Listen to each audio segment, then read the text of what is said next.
Chapter 3. Avoid the sharks. Avoid negative people. Open quote. It's a full-time job trying to keep yourself positive, let alone anyone else. Close quote. Les Brown. Recently, every time I turn on the TV, I see another music video made by the world-renowned director of photography, Aaron Reed. Aaron has worked his way up the ranks to the point where he now has his own production company. His work allows him to travel around the world and shoot music videos and documentaries in the most fantastic destinations. Now, knowing where Aaron is from, the same location as me, his story is truly inspirational, and he is another example of someone who has not let their past dictate their future. Aaron was one of my best friends from my school days, but after we left, it seemed like he just disappeared. At the time, it really hurt, and I felt as though he had abandoned our group of friends, and we just didn't know why.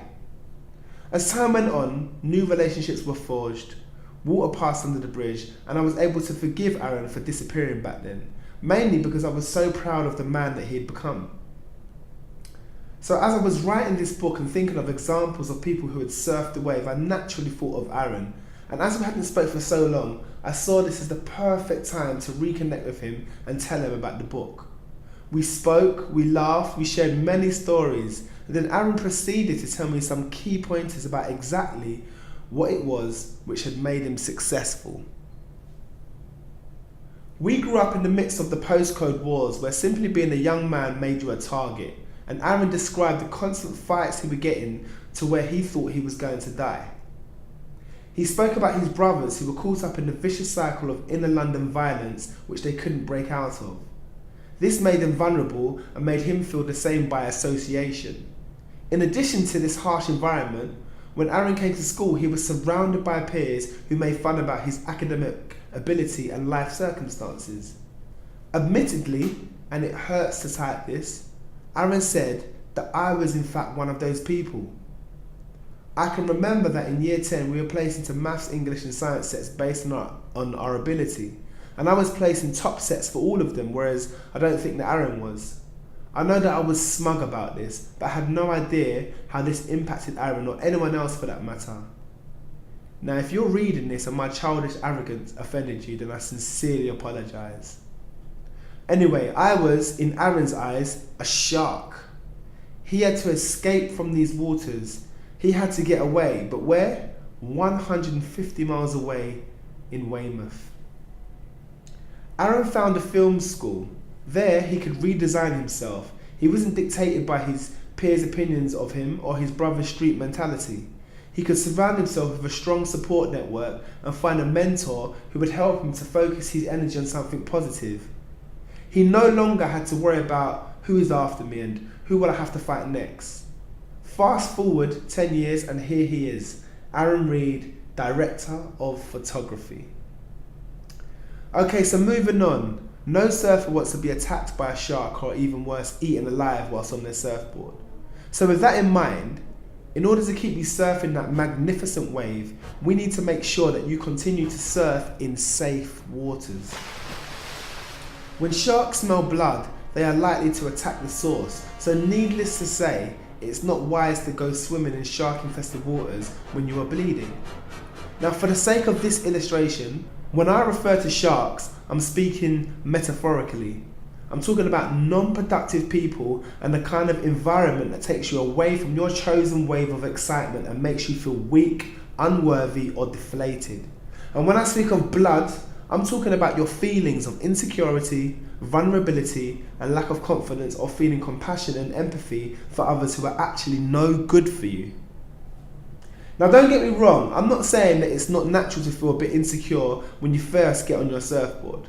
I'm suggesting that these feelings need to be regulated to ensure that you only express them to the right people at the right times. Additionally, when you first start out, you are likely to have a few open wounds. You may be a little less confident and even vulnerable about your aspirations, which is why it's imperative that you protect yourself by not sharing your precious ideas with the wrong people, the sharks. Still with me? Great, let's move on. Now in my time, I have come across predominantly two different types of sharks. Most sharks are very insecure and they choose to attack at different times and for different reasons. For example, number 1, the great white shark. Have you ever had a conversation with someone and then immediately afterwards you felt completely deflated about your ideas or even your own existence? You might have shared some good news with them, but somehow they always manage to find something negative to say. For example, you say, the weather's starting to get nice and warm, and they respond with, yeah, but here comes the bloody hay fever. Or you say, I've just found a new job, and they say, oh my God, you'll be right back to having to get up when it's dark and there's terrible packed trains. What a nightmare. Or even worse, Mum, I've just got an A in my last exam. And she says, shush, I'm trying to watch EastEnders. These creatures feed by draining your energy because more often than not, we care about them and we find ourselves wanting to rescue them from the peril of their own negative mindset. And these emotions that we feel, empathy, pity, caring, are metaphorically the blood that seeps from our open wounds whilst we are swimming in uncharted waters. The sharks can smell the aroma of your sweet blood and see an opportunity for a feast at your expense. These negative people in your life know that you care and they will happily have you spend your valuable time, which you will never get back, listening while they moan, whinge and complain. You know and they know that they are not going to do a damn thing about their current circumstance. Misery loves company. They love to explain in vivid detail what's not going right for them or how the system is against them. You then spend even more time trying to build them up and empower them, trying to get them to see the light. And even after all of this time, effort and energy that you invest in them, they never ever follow through with anything you have discussed. They revert back to their same old self-destructive ways and give you 101 excuses as to why they shoulda, coulda, woulda. You might even find yourself arguing your point with these people, or, beware of this one, sharing your ideas with them. And they will literally crush your vision by detailing to you 101 reasons why they think it won't work. Which of course is stupid anyway, because you really only need one reason for something not to work. Think about it. Perhaps their tone of voice, facial expression, or general body language suggests that they think your idea is stupid. How does this leave you feeling? Let down, disappointed, demoralized, de-energized, demotivated? And ironically, it's the people who haven't achieved anything of significance in life themselves who have made you feel this way. These people, my friend, are what I describe as the great white sharks. They are to be avoided as much as possible because they are detrimental to your success. I don't care if we're talking about your mum, dad, brother, sister, aunt, uncle, cousin, best friend, whoever. They are a liability. And whilst you are busy trying to help them surf their wave, which leads to nowhere except disappointment and regret, you have neglected your own. You have turned your back on your why, which is explained more in chapter 7. I'm not saying that you should completely abandon people like this because some may actually be your family. But what I am saying is that you cannot allow yourself to surf in their waters with an open wound. What the hell does that mean, Wayne? It means stop caring so bloody much about what they think. Be disciplined with exactly who you choose to share your vision, ideas or beliefs with. Be selfish. Yes, I said it. Be a little bit more selfish. Because the truth is, unless you are okay yourself, then you are in absolutely no position to help anyone else anyway. So, stop allocating so much energy in their direction because we both know the returns are significantly disproportionate to the investment. For the record, I'm not suggesting that you must give to receive, but I am saying that there is no point in a farmer spending all day planting seeds in desolate soil which will yield no crops. A much more effective way of actually helping these loved ones is to ensure that you are directing your energy into your own area and lead by example. This means that you continue surfing your own wave in your waters. Do not care so much about what these people think. Remember Arnold Schwarzenegger and his mum. This will be hard at first, but developing new habits for success always takes time to implement. You see, what I've noticed is that people are much more inspired by seeing the results of your actions than hearing your words. I've spent ages and ages trying to support people during my journey, even give them money, only to be repaid with huge disappointment. This made me realise that you cannot control anyone except yourself. You may be able to influence them by demonstrating good practice in your own endeavours and behaviour, but trying to control them or making them behave like you is both wrong and a big no-no. Don't waste your time. Surf your own wave. Remember what we said about opportunities, the train, the doors?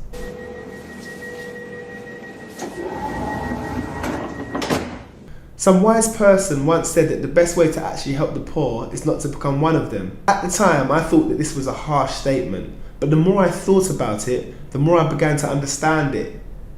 They were not necessarily talking about finances here. They were talking about people who are poor in character, poor in health, poor in attitude. Only associate with the rich and you yourself start to become rich.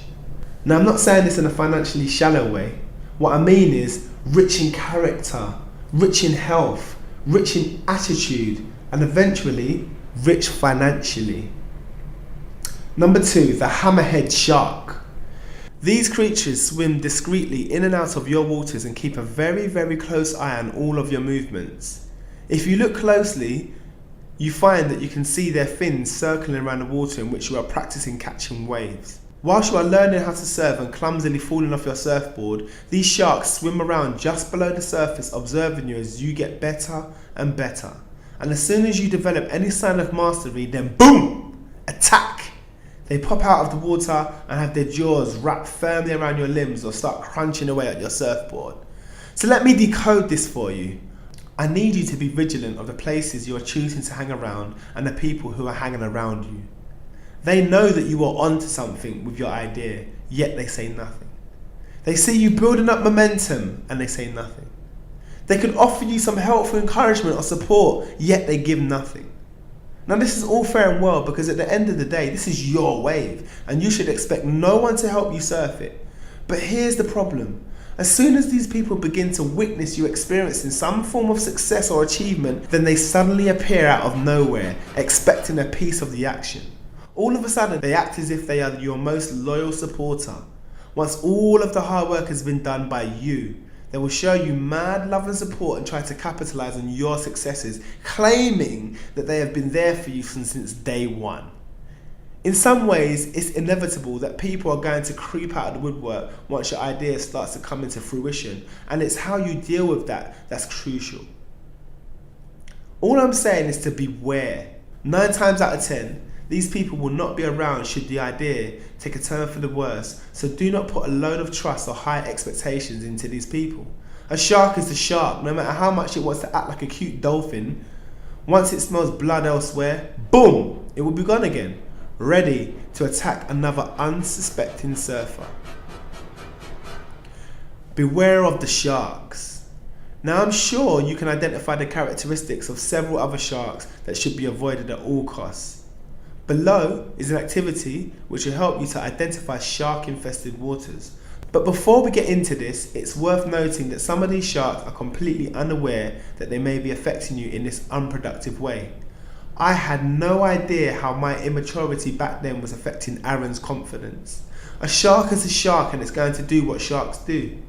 It's important to realise that it's not actually their fault that you've come swimming into their waters with sensitive skin that can easily be wounded. What I'm trying to say here is that you need to make a conscious choice about whether or not to engage with these people about your ideas and beliefs. I'm sure none of them are holding a gun to your head and forcing you to engage in an unproductive activity or conversation. No. If you willingly choose to participate, then you have absolutely no right whatsoever to get upset when you are unable to say surfing your own wave.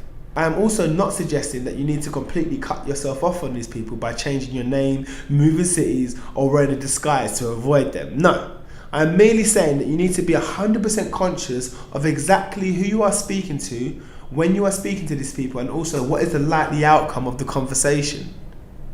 How will it affect you surfing the wave? Do you remember a time when you were in class and someone was distracting you from your work with their jokes?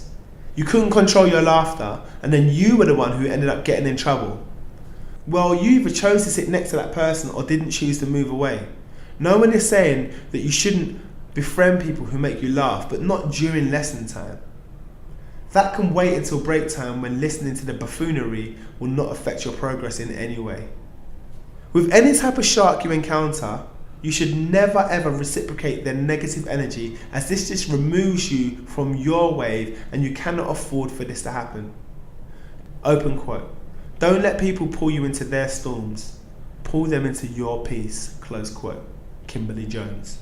I know this is easier said than done, but when you argue with a fool, people observing from a distance cannot tell the difference between you and them. So if you really want to help a shark, then don't waste your time and energy becoming a voluntary surfing buddy to somebody who isn't ready. Simply advise them to purchase a copy of this book, shameless plug, and tell them that everything that they need to know is in there. If they are serious about changing their lives and surfing a wave of their own, then there will come a time when you are both able to have some very powerful conversations together. Alternatively, they won't be willing to surf the wave, and this person probably won't bother you again. To be honest, either way is a win-win. Below is an activity for you to complete which will help you to eliminate as many potential sharks as possible from the get-go. Task 3.1. Step 1. List as many people as possible who are influences in your life. They can be people who have a positive or negative impact. It really doesn't matter at this stage. What matters is the actual thinking process you're about to go through. These can be family members, friends, teachers, colleagues, associates, mentors, ex-partners, and so on. Go ahead and list absolutely everyone who honestly has some sort of influence in your life at this moment. Go.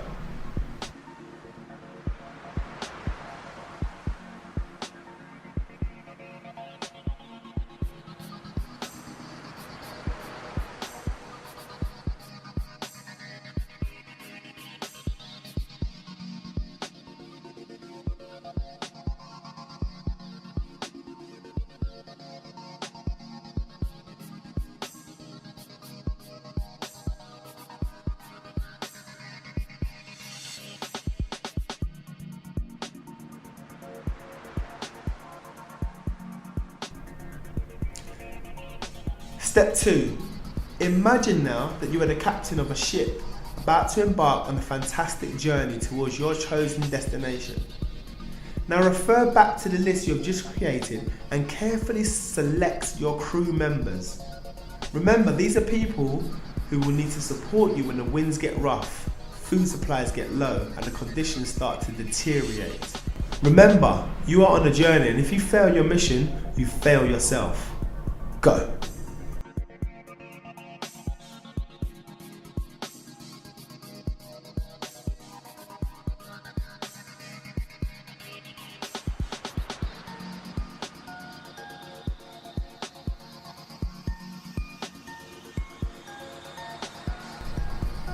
Step 3. Now that you have your list of crewmates, people you know you can trust and rely on in times of adversity as well as success, I'd like you to write one sentence next to their names, describing exactly why you have selected them for your voyage.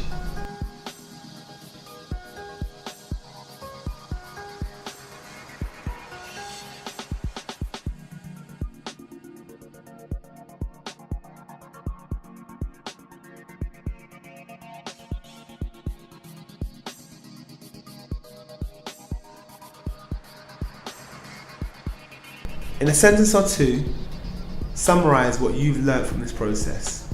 How did it make you feel? Did anything surprise you about the crew that you chose?